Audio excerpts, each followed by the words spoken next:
Cette émission est une adaptation de faits réels. Toute ressemblance avec les personnages n'est que pure coïncidence. Chaque semaine, nous avons de nouvelles histoires à vous proposer et c'est avec beaucoup de plaisir qu'on vous retrouve sur les antennes de Lumière du Monde Télévision, la seule chaîne qui vous apporte la paix et la vie de Christ chez vous. Avant d'introduire l'histoire du jour, j'ai une question pour vous. Que feriez-vous si, en tant que femme, votre époux vous menaçait de divorcer simplement parce qu'il voudrait que vous avortiez? La réponse à cette question se trouve tout de suite dans l'histoire que nous vous proposons et nous vous disons, point d'accord, c'est tout de suite et maintenant.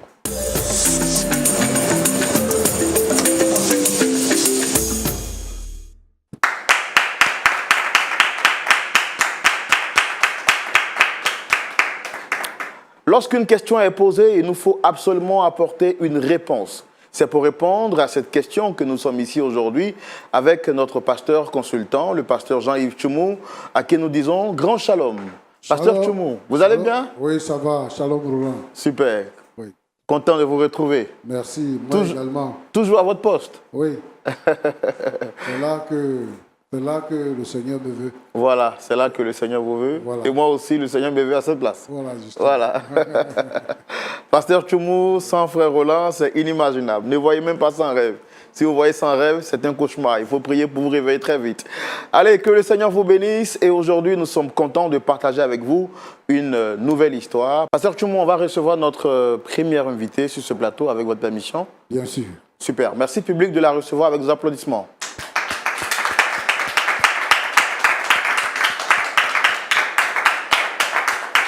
Salut. Soyez les bienvenus, très chère madame. Vous allez bien? Je vais bien, merci, monsieur. Merci. Frère Roland. Vous avez le visage très fermé, vous m'avez l'air un peu stressé. C'est la première fois de venir sur un plateau pareil? Oui, c'est ma première fois. D'accord. Il n'y a pas de problème. En tout cas, vous êtes habillé dans les couleurs des chaises. La couleur jaune, c'est la couleur de l'espoir. Et on espère que l'espoir sera permis pour vous ce soir. Alors, je vais vous laisser le soin de vous présenter et de nous dire quelle est la personne que vous souhaitez rencontrer sur le plateau. Je suis Madame Adia et je suis mariée depuis 7 ans. Je suis mère de 4 enfants, de 4 garçons. Et tout va bien, je dirais que ça va. Mais comme on le dit, dans la vie, il y a des hauts et des bas. Et donc, présentement, je fais face à un problème. J'ai essayé de résoudre le problème un peu partout, mais je n'ai pas eu de solution. Et donc, j'ai mon ami qui suit un peu l'émission, qui m'a conseillé de venir ici pour expliquer mon problème. Parce que vous avez l'habitude de résoudre les problèmes. Et c'est pour cela que je suis là. D'accord. Et quelle est la personne que vous souhaitez rencontrer? Mon mari. D'accord. On suppose monsieur Adia. Monsieur Adia, oui. D'accord.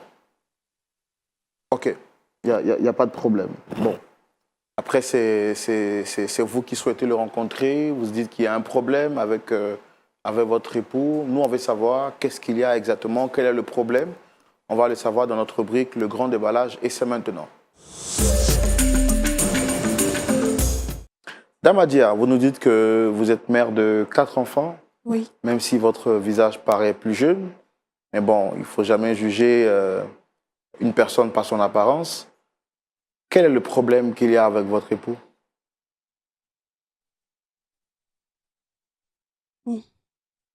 Comme je vous l'ai dit tout à l'heure, je suis mariée depuis 7 ans et je suis mère de 4 enfants. Voilà. Pour aller depuis le début, déjà, ma vie n'a pas vraiment été facile. J'étais dans des situations vraiment difficiles concernant l'amour, concernant les relations et autres. De base, je m'étais décidée auparavant de ne jamais me mettre en relation avec qui que ce soit. Parce que j'ai eu trop d'expériences difficiles. Et quand j'ai rencontré monsieur mon mari, c'était un jour, je partais à un supermarché avec une amie qui fêtait son anniversaire. Et lorsqu'on entrait dans le supermarché, j'ai vu un monsieur qui sortait. et on s'est regardé, mais le regard n'était pas normal en fait. Donc quand je suis rentrée, on a fait des courses, on était vraiment, vraiment concentrés sur les achats parce que c'était l'anniversaire de ma copine. Donc, Faites l'effort de parler un peu, de rapprocher le micro de la bouche. D'accord. Donc, comme je disais, on faisait des courses et le monsieur que j'avais rencontré à la sortie, je l'ai encore revu à la caisse. Donc, ça m'a semblé un peu bizarre. Mais après, je me suis dit que c'est un supermarché, tout le monde peut entrer et sortir à l'heure qu'il veut. Et donc, moi et ma soeur, nous sommes arrivés et j'ai eu l'impression que le monsieur, il nous attendait en fait. Donc, dès qu'il nous a vu venir, il a acheté sa bouteille d'eau qu'il tenait en main et il est sorti. Et à notre tour, nous, on a payé ce qu'on devait payer et on est sorti. Et quand on est sorti, ce même monsieur s'est rapproché de moi. Et il m'a dit qu'il voulait vraiment me rencontrer, que il était attiré par moi, qu'il aimait les filles naturelles et que vraiment, il ne sait pas ce que l'avenir nous réserve, mais il veut quand même passer du temps avec moi, il veut me connaître. Après, bon, j'ai accepté de donner mon contact comme ça, parce que je ne sais pas, je me suis dit, on ne sait jamais. Et quand il a pris mon contact, on a causé, on s'est rencontrés. La première fois, on allait à un restaurant et vraiment, le courant est passé. Le courant est vraiment passé. Donc, je suis revenue sur ma décision. J'ai accepté d'essayer une relation avec lui.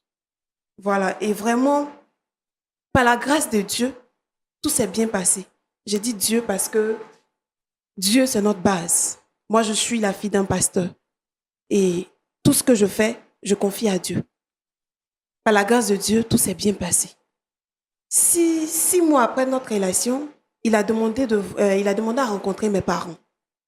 Donc, j'étais contente. Il a rencontré mes parents. Tout s'est aussi bien passé. Le courant est passé. Et moi aussi, j'ai rencontré ses parents. C'était normal. Tout allait bien. Et 1 an après, il m'a invité dans un restaurant. Naturellement, quand on sort, il vient tout le temps me chercher. Ou bien souvent, on est ensemble et on sort.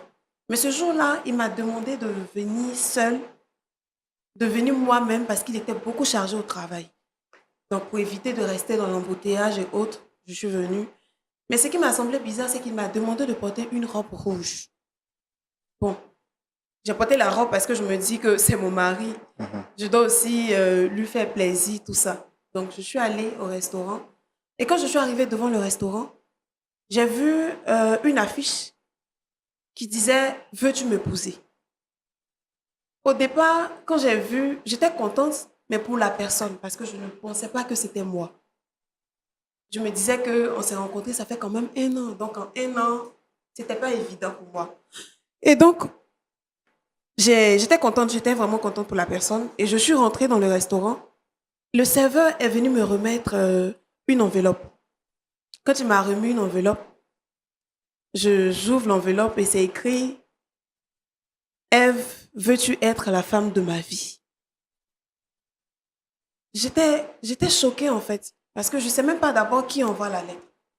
Donc j'essayais de regarder autour de moi et je vois mon chéri en genoux avec une bague qui me demande en mariage.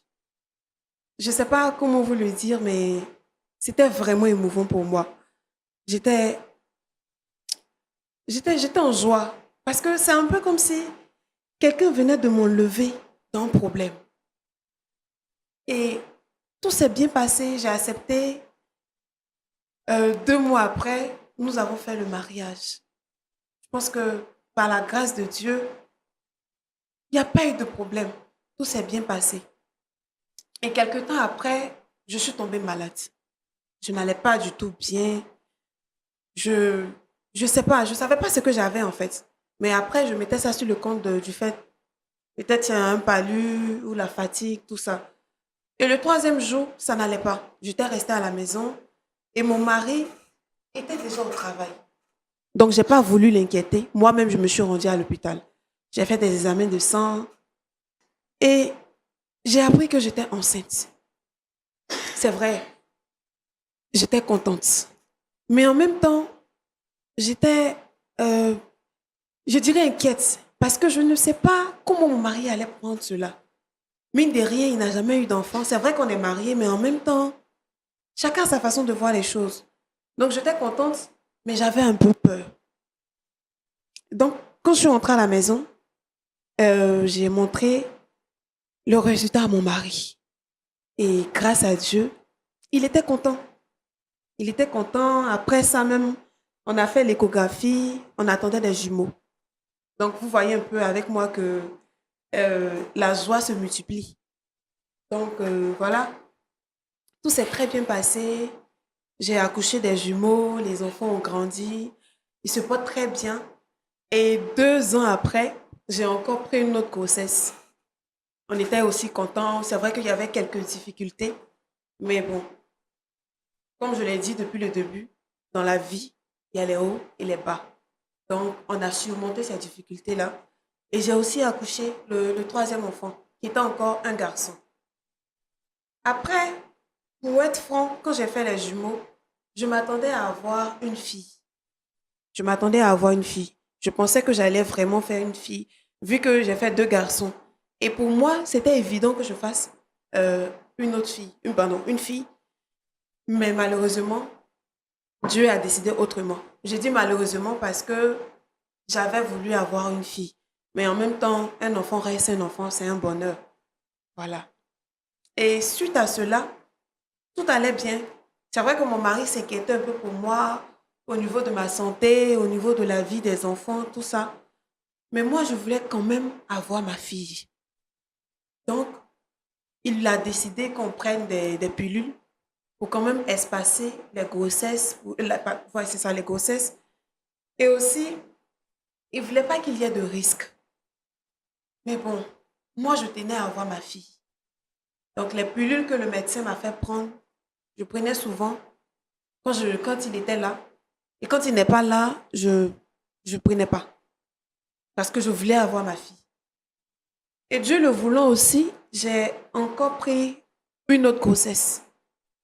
Voilà, du 4e garçon. J'attendais une fille, mais Dieu encore a décidé autrement. Je ne sais pas si c'est peut-être les garçons seulement qu'il a prévu pour moi. Mais bon, c'est ça. Et donc, au niveau de la santé, c'était tellement fragile, il y avait trop de choses. Parce que faire des enfants, s'occuper de ces enfants-là, et puis en même temps, gérer les courses, gérer son mari, son foyer, c'était un peu compliqué. Donc, mon mari m'a fait asseoir et il m'a dit que il souhaiterait qu'on arrête pour l'instant. C'est-à-dire qu'il ne voulait plus qu'on fasse des enfants. Il voulait qu'on se concentre sur les 4 garçons pour veiller à leur évolution, éducation et autres. Voilà. Et donc, moi, j'étais d'accord avec ce qu'il disait. C'est normal. Mais en même temps, je voulais nécessairement avoir ma fille. Parce que c'est vrai, c'est beau d'avoir des garçons. Mais l'idéal, au moins, qu'il y ait une fille. Je ne sais pas, je ne peux pas trouver quelqu'un qui, pour me comprendre, mais je tenais vraiment à ma fille. Et donc, une fois encore, j'ai pas respecté les pilules. J'ai pas respecté les pilules et je suis tombée enceinte. Donc, quand je suis tombée enceinte, j'avais même du mal à dire à mon mari parce que je ne sais pas comment il allait prendre. Et quand je lui ai annoncé, enfin... Rapprochez le micro de la bouche. Voilà. Quand je lui ai annoncé la nouvelle, je ne voulais pas le faire seule. J'étais à l'hôpital et j'ai demandé au docteur de l'appeler. Et donc, quand il est arrivé, je lui ai annoncé que j'étais enceinte. Il n'était pas content. Il n'était pas du tout content. Il était vraiment... Je sais pas, je n'ai pas reconnu mon mari, en fait. Donc, je ne sais pas, pour moi, en tout cas, une chose est sûre, c'est que j'ai ma fille qui vient. C'est ce qui me réjouit. Donc, je pensais qu'on allait partager quand même ce bonheur-là, ou bien cette joie, mais apparemment, lui, il n'est pas content. Et quand on est rentré à la maison, il a demandé à ce que je me fasse avorter. Parce qu'il ne veut pas de l'enfant. Et je sais pas si vous êtes chrétien aussi, hein, mais moi, personnellement, je ne peux pas faire un avortement. comme je vous ai signifié au début, je suis la fille d'un pasteur. Et l'avortement, c'est quelque chose d'impossible pour moi. Je ne sais même pas quel mot employer parce que déjà, même rien qu'entendre ce mot, c'est grave. Je n'arrivais pas à comprendre pourquoi mon mari me demande à moi de faire un avortement. Je ne sais pas, nous sommes déjà mariés. Qu'est-ce qui nous empêche de faire les enfants autant que nous voulons? J'ai essayé de tout faire. Je suis allée voir les parents, j'ai essayé de parler à tout le monde. Mais mon mari ne veut rien savoir. Il me dit, si je ne fais pas d'avortement, il demande le divorce. Et pour être sincère, je n'ai pas envie de perdre mon bébé. Je ne veux pas faire d'avortement déjà. Je ne veux pas perdre mon bébé. Et je veux pas aussi perdre mon foyer. Je ne veux pas perdre mon mari. Et vu que je n'avais pas de solution, je ne savais pas comment régler le problème en tant que tel. C'est pour cela que je suis venue ici. En espérant que vous puissiez m'aider à résoudre ce problème. À parler avec mon mari de sorte qu'il puisse comprendre que l'avortement, c'est quelque chose de mauvais pour notre religion. Voilà. C'est pour cela que je suis là aujourd'hui. Votre mari, il est chrétien comme vous? Oui. Rappelez-moi votre nom, vous avez dit? Ève. Oui, le nom de votre époux. Monsieur Dia. Monsieur Adia, mais je l'appelle Monsieur Dia. D'accord. Pasteur Tchoumo. Oui, Roland. Voici une question à laquelle nous sommes confrontés. Ils sont mariés depuis environ plus de 7 ans. Ils ont 4 enfants. Monsieur a souhaité, d'un commun accord, qu'il ne puisse plus avoir d'enfants. Et bon, on ne va pas dire malheureusement, parce que la femme aussi a pris, elle attend une autre grossesse. Parce qu'elle veut forcément avoir un enfant. Une fille. Une fille. Son mari lui dit, pas question, si tu te mets dans cette voie, ben moi je décide de me séparer de toi parce que je ne veux pas d'un 5e enfant. L'avenir d'un enfant, ça se prépare, ça se planifie. Elle dit, le truc est déjà arrivé. Moi, en tant que chrétienne, je ne peux pas me permettre d'avorter. Son mari lui dit, ben, si tu n'avortes pas, c'est qu'on se sépare.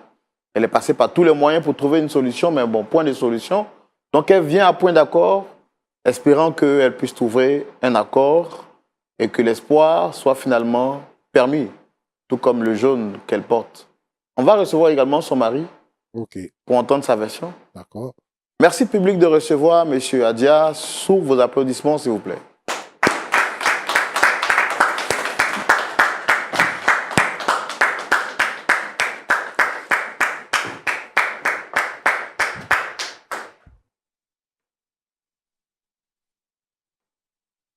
Shalom, monsieur. Shalom. Vous pouvez parler dans le micro. Shalom, frère. Vous allez bien? Ça va. Merci de répondre à notre invitation. Vous êtes très bien mis, bien habillé, avec une couleur qui met en évidence votre teint. Alors, je suis Roland Sambo, présentateur de l'émission. En face, vous avez le pasteur Tchoumo. Je le demande à tous ceux qui viennent sur le plateau. Nous avons aussi en notre présence cette belle dame qui est là. Est-ce que vous la reconnaissez? Bien sûr, c'est mon épouse. Et je ne connais pas la raison de ma présence. D'accord. Bon. En tout cas, c'est elle qui a souhaité vous rencontrer. Mais avant que je lui donne la parole, je voudrais savoir est-ce que tout va bien entre vous? Pour ma part, tout va bien. Sauf que j'ai une épouse, je pense que qui s'endette. S'endette beaucoup. Ça fait maintenant, on a fait plus de 7 ans de mariage. Et je suis une personne, dis-moi, j'étais une personne qui n'était pas vraiment casée. Voilà. Je tournais un peu de gauche à droite quand je l'ai rencontrée. Et c'est celle-là même qui a réussi à me bercer, qui a réussi à me changer, qui a réussi à me positiver. Et en celui-là que j'ai décidé de la garder, j'ai décidé de faire d'elle mon épouse jusqu'à aujourd'hui.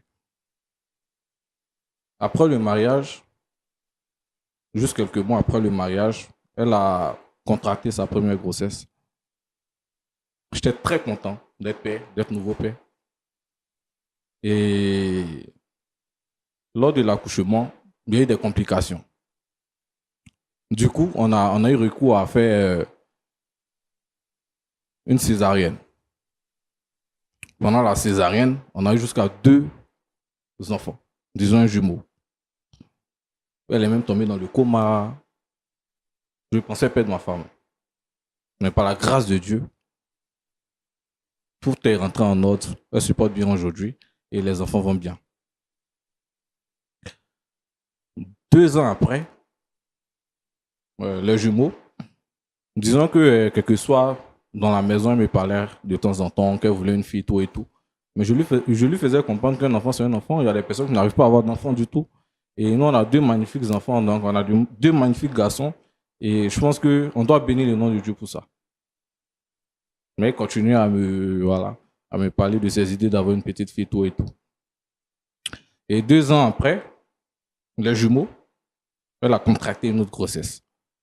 Or, après son premier accouchement, le médecin nous a bien conseillé vu que c'était une césarienne, il y a 2 enfants qui sont sortis, elle est tombée dans le coma. C'était difficile.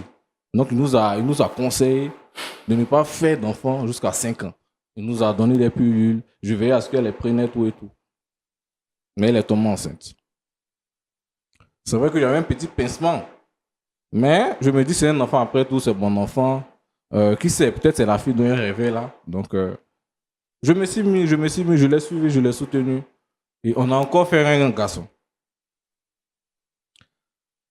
Après, le garçon, je l'ai fait asseoir clairement, je lui ai dit, il ne s'agit plus de désir, de vouloir, de sexe d'un enfant. Il s'agit de ta vie maintenant. Parce qu'à la première accouchement, tu as failli perdre la vie. La deuxième encore, on n'a pas l'affaire de Dieu. Dieu merci, l'enfant est venu. Mais après celle-là, franchement, il ne faudrait plus qu'on fasse d'autres enfants. Le docteur même nous l'a dit. Et moi aussi, c'est ce que je lui ai dit. On s'est entendu là-dessus. Je la suivais. Parce que souvent, les pilules, elle ne les prenait pas, elle se cachait. J'ai fait mon effort, j'ai fait tout ce que je pouvais pour qu'elle ne tombe pas enceinte encore. 3 ans plus tard, elle contracte une autre grossesse. Je dis bien, avec toutes ces grossesses-là, c'est que des césariennes. On peut dire même qu'on a dépassé la science de la médecine. Hein. Si elle a survécu encore au 4e bébé, 3 grossesses, mais jumeaux, un et l'autre, pas césarienne. Peut-être même on va mettre son nom dans le livre de médecine parce que c'est rare que ça arrive. Après le 4e enfant, c'est vrai que j'étais content, j'étais joyeux, mais j'ai compris que j'ai une femme qui est très têtue, qui est obstinée, qui est endettée et qui persiste dans sa bêtise. On ne peut pas la raisonner. Donc j'ai pris des décisions fermes. Je lui ai dit plus d'enfants et plus d'enfants. Nous sommes très jeunes. Même en dehors du fait que ce soit sa santé, les enfants, on les nourrit. Les enfants, ils iront à l'école. Et si elle perd la vie, les enfants, ils auront quelle mère? On connaît tous les jeunes filles d'aujourd'hui. Tu vas aller prendre une autre fille pour s'occuper des 4 enfants. Je lui ai dit, reste tranquille. Laisse tes histoires d'enfants-filles. On peut même adopter une fille plus tard.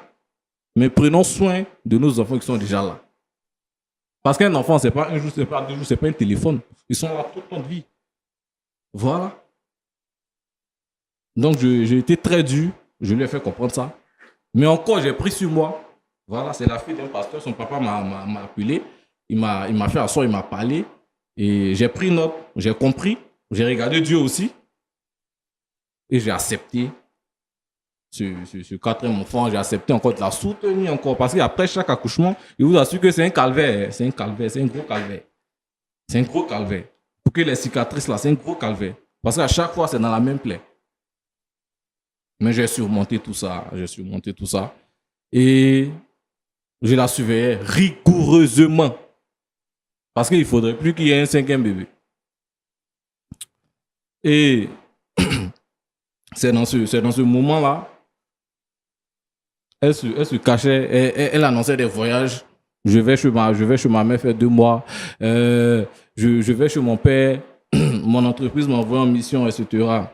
Parce que c'est que je la surveillais et j'exigeais à ce qu'elle prenne les médicaments. Je voulais même qu'on laissait une pilule, mais le médecin m'a conseillé je voulais qu'on laissait Les implants, c'est ça? voilà, les implants. Je voulais qu'on laissait les implants. Voilà. Là, c'est définitif. Il n'y a pas à faire de elle va se cacher ou pas, mais le médecin a conseillé les pilules. Donc, il n'y avait pas que le choix de la surveiller. Donc, c'est dans ces moments-là,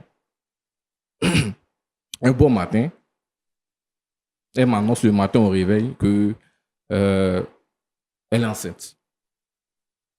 C'est à partir de cet instant, je lui ai dit, cet enfant, je ne sais pas comment tu feras, mais je ne veux pas voir de cet enfant. Je ne sais pas comment tu feras, si c'est de l'avortement, si ce n'est pas de l'avortement, mais si tu gardes cet enfant, moi, tu me paies. Et dès lors, j'ai retiré ma bague. Parce que je ne sais plus où va se marier, je ne sais plus ce qu'elle veut. Une si jeune fille, avoir 5 enfants, tu vas où? Même si on ne parle pas de ta santé, tu vas où?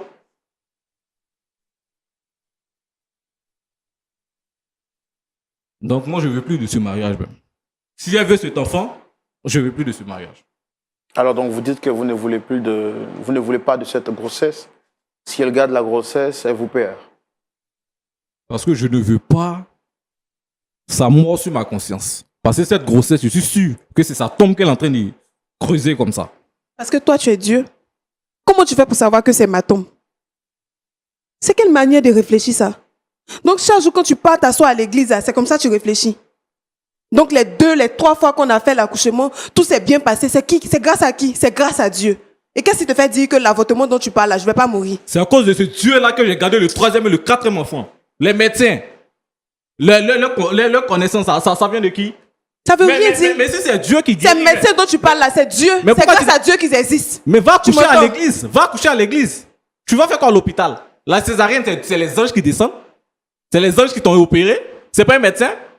Mais pourquoi tu prends ces comprimés? Qu'est-ce qui fait que tu vas bien aujourd'hui? Est-ce que tu t'entends parler? C'est la prière. J'ai l'impression que tu ne t'entends pas parler. L'homme propose, Dieu dispose. C'est ce que toi-même tu portes que Dieu va compléter. Justement, c'est pour cela que je prends la grossesse et puis Dieu va compléter le reste. Non, ça c'est être naïf. Il n'y a aucune volonté ici. Tu n'apportes rien ici. Tu me surprends. Hein? J'ai l'impression que pour toi, un avortement, c'est aller acheter une bouteille d'eau à la boutique. Vous me faites passer comme le diable. Oh, c'est pas une question de diable. Il faut être réaliste. Dans la vie, il faut être réaliste. Tu appelles ça la réalité. réalité. Une femme ne doit pas faire plus de 2 césariennes. Toi, tu as fait 3 césariennes. Et alors qu'est-ce qu'on a pas tu vas parler une histoire de Dieu. On t'a dit les femmes qui meurent dans les hôpitaux, Dieu ne les connaît pas. Mais tu dis rien. Ça veut rien dire. Justement, elle meurt parce que c'est le moment pour elle de mourir. Tu racontes quoi? Mais tu vas pas mourir dans mes mains, tu vas pas mourir chez moi. Parce que tu penses que l'avortement ne va pas me tuer. Tu vas mourir chez ton père, pas chez moi. Moi, je vais prendre le risque de garder l'enfant. Et mais si pas je dois chez moi, mourir, c'est en faisant le fond d'accoucher l'enfant. Ça sera pas dans ma maison. Quelle manière de réfléchir ça? Tu me déçois. Je regrette pourquoi je t'ai poussé. Je vais te divorcer avant que tu meurs. D'accord, mais vous m'avez dit que vous étiez suivi par un médecin particulier. Oui. Est-ce que vous avez soumis le problème à votre médecin qui vous suit ou bien qui suit votre épouse? Qu'est-ce qu'il a dit? Exactement, comme je l'ai dit, après le premier accouchement, après la première césarienne, on a eu des jumeaux. Il nous a conseillé d'attendre 5 ans avant de faire un autre enfant. On a fait 2 ans. Elle est tombée enceinte parce qu'elle ne respectait pas les heures, les dates. C'est pas parce que je ne respectais pas, c'est parce que je voulais avoir une fille. Quoi, tu me laisses parler. Après quoi, elle a contracté une autre grossesse, une 3e grossesse. Là, il nous a catégoriquement interdit de nous amuser encore à ce qu'elle tombe enceinte parce que là, les risques et puis les chances pour qu'elle survive ou même pour que l'enfant survive sont néants. Voilà. Donc, je l'ai fait asseoir. Je l'ai bien parlé. Je lui ai dit, si tu tombes enceinte, tu fais exprès. Parce que je te surveille. Tu te caches, tu fais des voyages. Je le sais. Et je suis pas un enfant. Mais si tu tombes enceinte, moi, tu me paies. Le mariage, tu l'oublies. Tes enfants, tu les oublies. Ta fille, tu vas la chercher, tu vas la garder. C'est tout. Tu as un mari, tu as 4 enfants. C'est une fille qui t'intéresse. C'est une fille. Mais où est le problème? Où est le problème à avoir une autre fille? Hein? J'ai déjà des garçons. Je veux avoir une fille. C'est mauvais. C'est mauvais. Madame, et tu me demandes de faire un avortement. Tu veux me tuer, c'est ça? Tu veux me tuer? Donc, au contraire, tu ne penses pas à ma vie. Tu veux perdre ta vie pour une fille alors que tu as 4 autres enfants? Donc tu penses que l'avortement ne va pas me tuer? Si tu meurs, qu'est-ce qu'ils feront? Je vois que tu ne m'as jamais aimé. Parce que si tu m'aimais, tu n'allais pas me pousser à faire un avortement. Tu es méchant. Tu ne penses qu'à toi et tu me parles de principe. C'est quoi Je tu ne vais appelles pas te principe? suivre dans ta stupidité. C'est toi, tu es stupide. Oui, tu es mon mari, mais il faudrait que je te le dise. Parce que je ne peux pas comprendre comment un mari peut conseiller une femme de faire un avortement. C'est méchant de ta part. C'est méchant. Madame, est-ce que vous comprenez que votre vie est en danger selon que votre médecin vous l'a dit? Est-ce que ça, au moins, vous le comprenez? C'est pour votre santé qu'il se plaint. Il s'inquiète pour vous. Elle est très naïve, cette fille. Je comprends parfaitement. Mais nous avons fait une première grossesse. J'ai porté des jumeaux. Et les autres, on a surmonté ça sans problème grâce à Dieu. Et c'est aujourd'hui que Dieu va nous abandonner. Pourquoi? Monsieur, vous trouvez normal qu'on fasse un avortement? Moi, je ne peux pas faire d'avortement. Je ne peux jamais, jamais me donner à cette pratique. Mais vous étiez consciente qu'en prenant cette énième grossesse, vous mettiez en danger votre vie selon que la médecine vous l'avait dit. Mais ça, c'est pas ce que Dieu a dit. C'est la médecine. Je sais que Dieu va me soutenir. J'ai confiance en Dieu. Il ne va jamais m'abandonner. Il est avec moi. Il va m'aider à porter cette grossesse jusqu'à la fin et accoucher sans problème. C'est pour ça que tu accoucheras à l'église, tu iras chez ton père. Il est pasteur, tu vas rester là-bas. Et tu accoucheras, Dieu va te Je vais protéger. accoucher chez toi. Voilà. Je vais accoucher chez toi. Parce que quand on s'est mariés, on n'a pas défini le nombre d'enfants qu'on devait faire. On va accoucher, on va s'occuper de l'enfant ensemble. Oui, notre fille arrive. Et madame, aussi, vous comprenez que des grossesses, il y a des planifications. Vous m'avez dit que vous êtes mariée, ça fait 7 ans, bientôt vous aurez un 5e enfant. Ça veut dire chaque année vous faites un enfant? Est-ce que vous avez une planification, vous avez un plan futur pour l'éducation de vos enfants? Ou pour vous, l'essentiel, c'est de faire que des enfants? Non, l'essentiel pour moi, c'est pas de faire que des Ou c'est enfants. l'obsession d'avoir une fille? Oui, Exactement. je vais avoir une fille. Et je sais que j'ai la force et la possibilité de m'occuper de ces enfants. Alors, Je peux le faire. vous êtes enceinte de combien de mois déjà? Je suis enceinte d'1 mois et demi, bientôt 2 mois. Alors, que ferez-vous si le 5e enfant vient un homme, vient comme un garçon? Quelle sera votre réaction? Vous en ferez un 6e? Je vous promets que cette fois-ci, là, je suis sûre que c'est une fille. Je n'ai même pas besoin de réfléchir en disant que la grossesse, c'est forcément un homme. C'est une fille. Je sens ça dans mon corps. Mais vous étiez convaincu à la 3e grossesse que c'était également une fille? Oui, mais c'est la volonté de Dieu.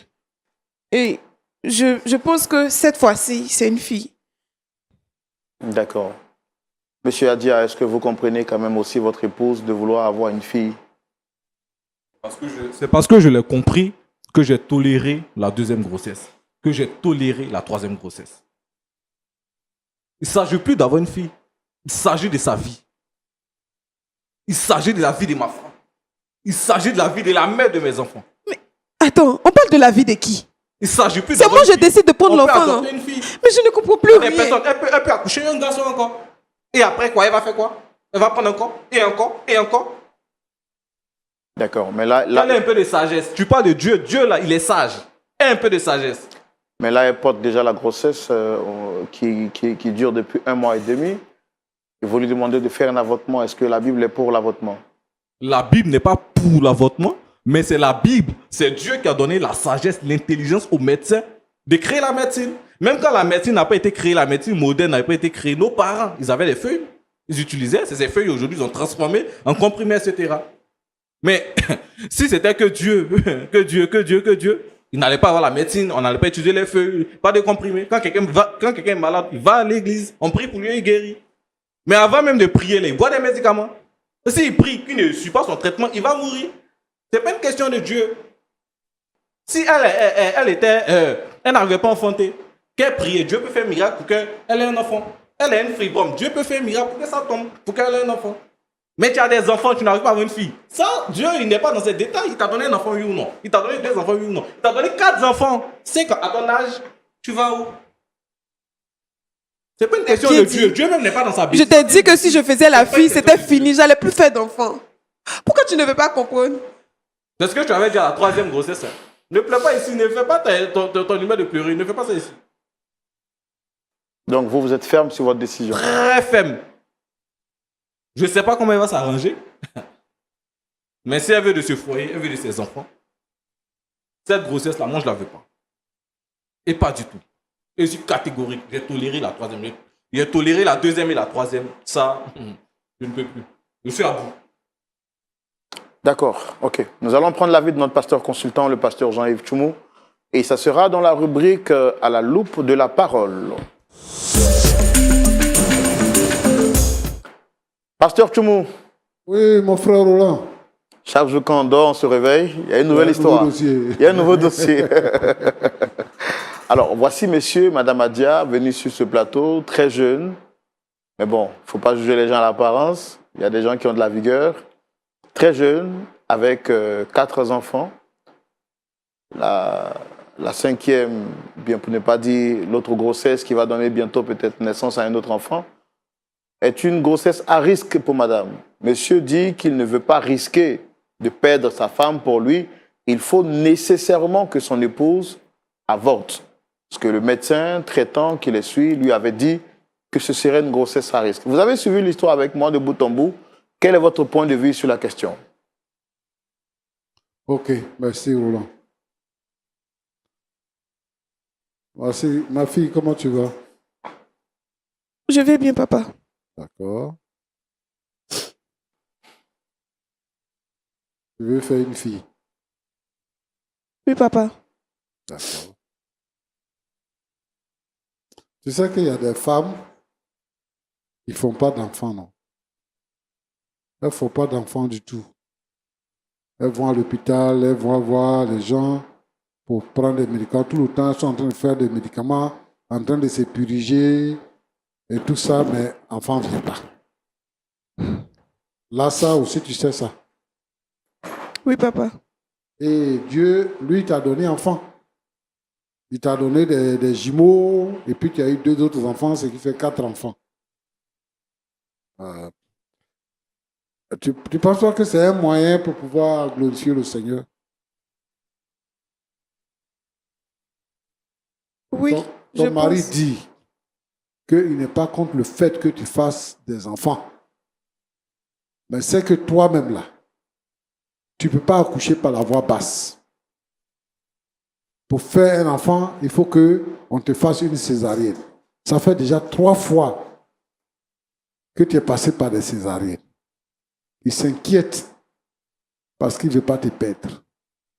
C'est pour ça que, et il a dit que c'est sur le conseil du médecin. C'est pour ça qu'on t'a soumis à des pilules pour que tu puisses passer au moins les naissances. Parce qu'on t'a demandé d'attendre 5 ans. Tu n'as pas attendu 5 ans.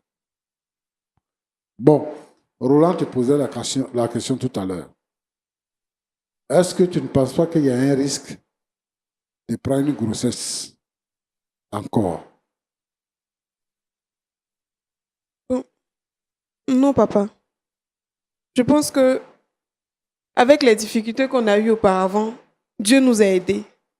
Et donc cette fois-ci, forcément, il va nous aider. Ce n'est pas maintenant qu'il va nous abandonner. Donc, tu as pris la grossesse par la foi. Oui, papa. D'accord. Et parce que je voulais une fille. Les théologiens disent qu'il y a 2 sortes de foi.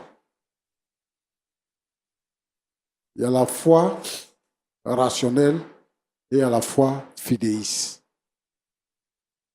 La foi fidéiste, c'est la foi qui n'a pas de limite, qui croit que tout peut se faire par la foi. La foi rationnelle, c'est la foi qui dit que c'est vrai que Dieu fait, mais Dieu nous donne la sagesse d'éviter de tomber dans certains pièges. Et donc, quand on arrive ici, on peut réfléchir pour faire ceci ou cela.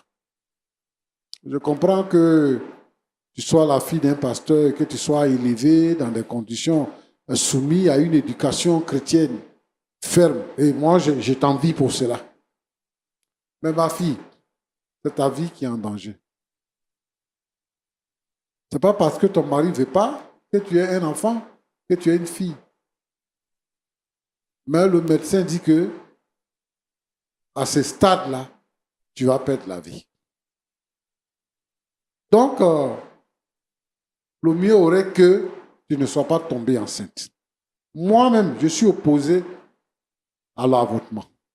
Parce que avorter, c'est tuer quelqu'un. Donc, moi, je suis opposé à cela.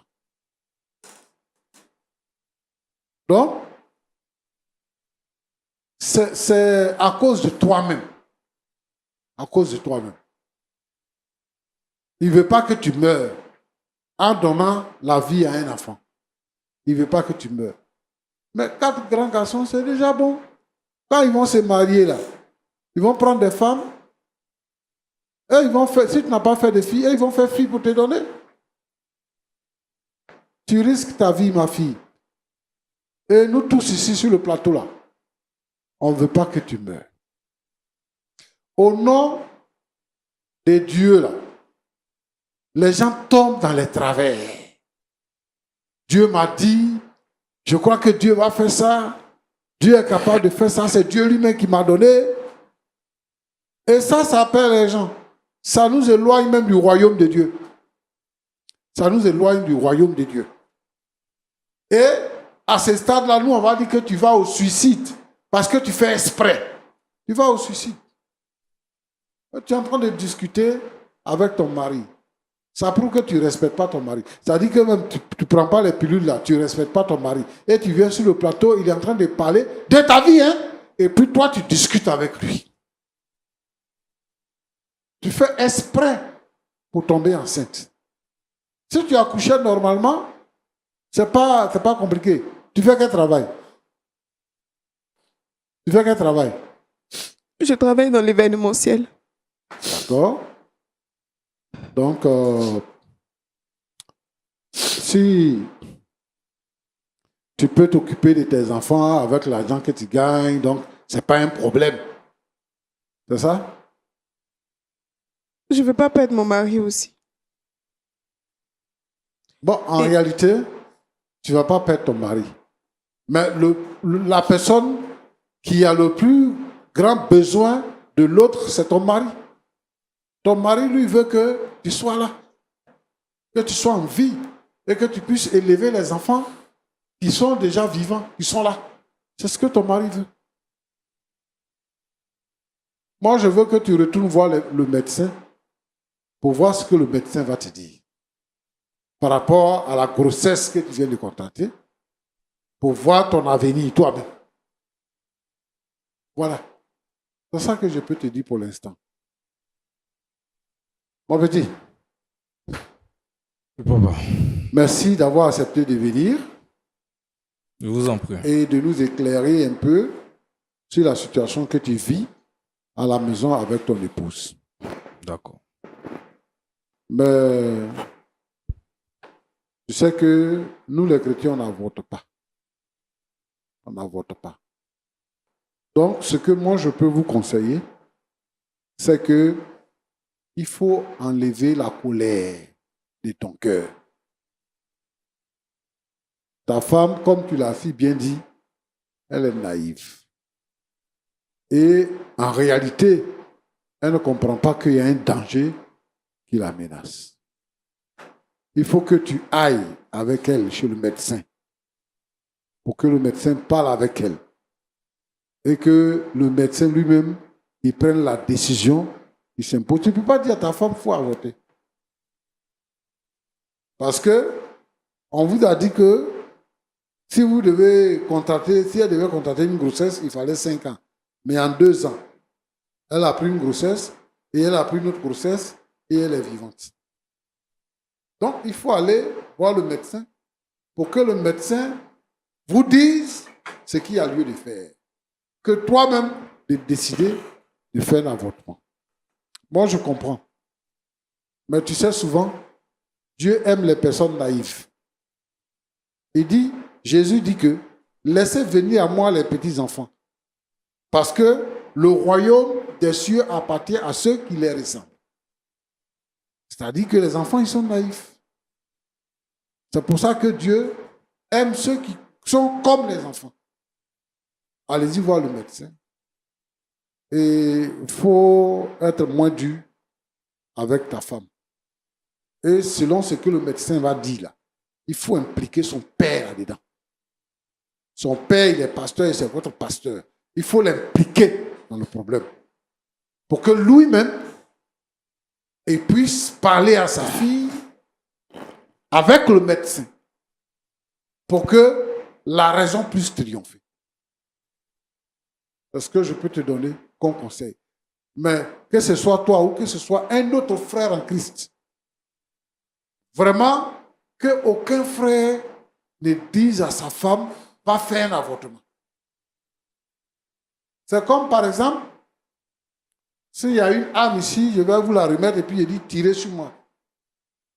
Si vous avez la force de me tuer, c'est ce que vous êtes en train de dire, il faut avorter. Vous avez la force de tuer votre enfant. Et ça, c'est très dangereux, mon petit. Il ne faut pas dire ça. Si c'est une décision qui vient de la médecine, on comprend que c'est une grossesse à risque, on ne peut pas faire autrement. Mais moi, je comprends que tu ne veux pas perdre ta femme. Mais il faut parler avec les médecins et voir ce qui s'impose. Maintenant, si elle peut accoucher, on va la laisser accoucher, mais désormais, on va éviter qu'elle tombe enceinte. Et ce que tu as dit là, c'est ça. C'est-à-dire que comme elle-même ne peut pas contrôler ses grossesses et tout ça, il faudrait que les médecins agissent sur son corps pour ne plus qu'elle soit capable de procréer. Là, ça c'est un autre problème. Mon frère Roland. Pasteur. Il y a beaucoup de frères et sœurs qui pensent que faire un avortement, c'est banal. Parce que l'enfant n'est pas encore né. Mais je vais dire ceci. Qu'est-ce que la Bible dit? Quand Jérémie parle de son appel, il dit que avant que tu ne sois formé dans le sein de ta mère, je te connaissais. Et avant que tu ne sois né, je t'avais établi prophète. Donc, un embryon a la même valeur qu'un homme de 30 ans, un homme de 50 ans, un homme de 80 ans. C'est-à-dire qu'un embryon, là, il a une âme. Et l'âme a la même valeur que ce soit un embryon, un enfant, un vieillard, devant Dieu. Et la Bible nous recommande fermement de ne pas être un assassin. Faire un avortement, c'est un assassinat. Et il faut que... C'est-à-dire que si on doit avorter, c'est que vraiment, on est à la limite. Et que la médecine ne peut plus rien faire, donc la médecine provoque un avortement. Donc moi, je voudrais encourager les frères qui pensent que c'est une autre solution. Beaucoup de nos filles, quand elles sont chez nous à la maison, elles ne sont pas sérieuses, elles contractent des grossesses, elles vont faire des avortements. Et on perd beaucoup d'enfants comme ça, qui décèdent. Parce que cache la grossesse, ça va faire un avortement. Ses camarades lui conseillent certaines décoctions. Et elles meurent. Des filles des chrétiens, des filles des pasteurs meurent comme ça. Et moi, je pense qu'il faut limiter les risques. Un enfant, c'est un enfant.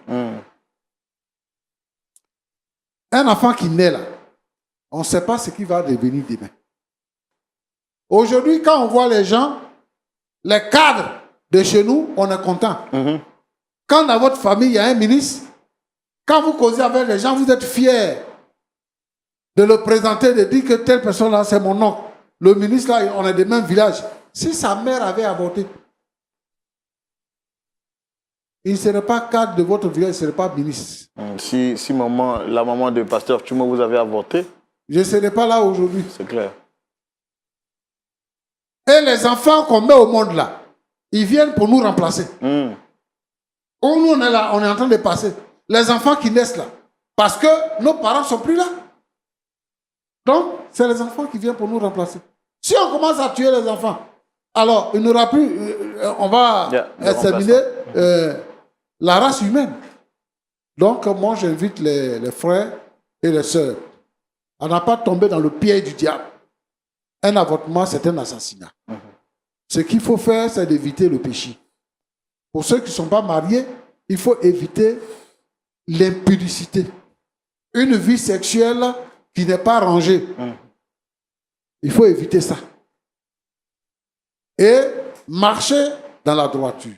Quand tu as ta femme, si elle tombe enceinte, même si les grossesses ne sont pas espacées, tant que ce n'est pas une grossesse à risque et que les médecins ne recommandent pas ça, il ne faut pas faire. Sinon, tu es coupable devant le Seigneur. Moi, je souhaite que vous puissiez vous entendre.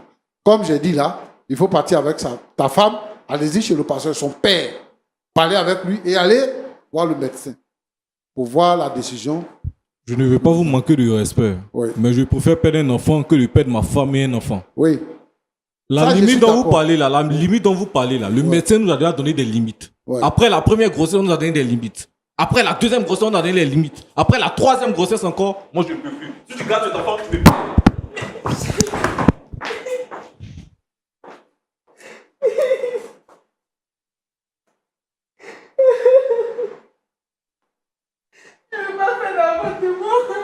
Désolé, madame. Désolé. Désolé. Je suis vraiment désolé. Levez-vous, s'il vous plaît. Levez-vous. Tenez-vous, levez-vous. Tenez-vous, levez-vous. Je suis vraiment désolé. Asseyez-vous, asseyez-vous, asseyez-vous. Asseyez-vous. Je suis vraiment désolé. Ça va aller. Que le Seigneur vous fortifie.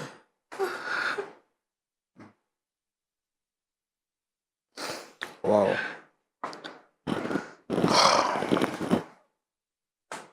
Bon, on aura tout vu sur ce plateau, hein, pasteur.